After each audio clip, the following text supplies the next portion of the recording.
To start the registration process, first use Firefox as your browser. Then go to www.pearson.com/mylab. You'll see the screen as you see it in front of you. Click Student. The next screen you see will summarize the 3 items that will ensure a successful registration. You'll need your email address, and we encourage you to use your BC student email address, your instructor's course ID, which our next slide will discuss, and an access code.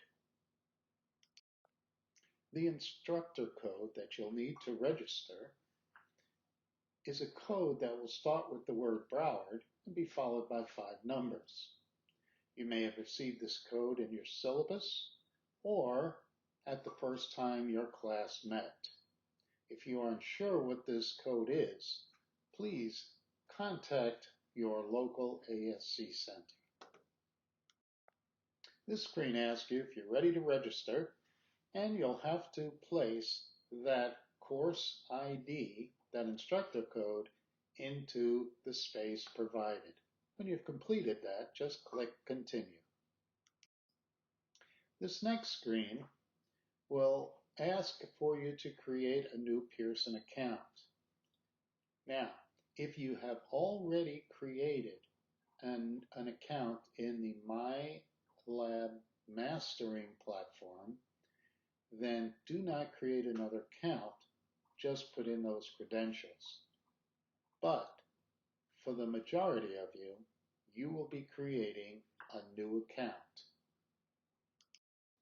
Here, you'll be asked to put in some general information. First, you'll need to put in your email address. I encourage you to use your BC email address. For a username, we're asking you to also use your BC email address, but this time, leave out the .edu. So it's the whole address except .edu. Password, we're asking for the word Broward with a capital B and the numbers 1, 2, 3. This way, in case you're having an issue, someone will be able to enter your account and see what the problem is. Most importantly, of all the information you place here, make sure your email address is correct so that if case you forget your password, it can be sent to the proper email address. After you finish filling in the rest of the information, click Create Account. This screen will confirm your account and give you the 3 options for entering an access code. The next 3 slides on this presentation will discuss each one of those options. You may already have an access code. It may have come with your textbook, or you have already purchased it at the bookstore. If you have, just carefully enter it in the blocks below. The second option involves purchasing a code online using either your credit card or a PayPal account. I strongly advise against using this except as a last resort. Very often, the cost is less for a code that you can get at a bookstore. I would check those prices before purchasing one this way. This third option allows you to get temporary access to the lab for 14 days. This gives you time to get your code at the bookstore or from your textbook. You will need to put in your own access code by the time the 14 days have elapsed. But don't worry, any of the work that you've done up until that point will be saved. This screen will confirm a successful registration.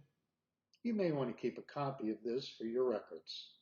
Then simply click on Go to My Course and you will see your home screen. This is what that home screen will look like each time you log into the lab using pearson.com/mylab.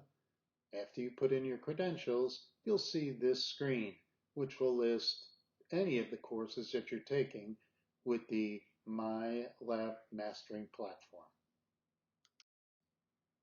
I hope you were able to successfully register for the lab platform.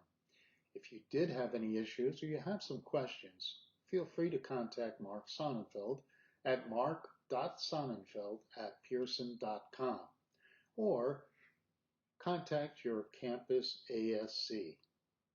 Good luck.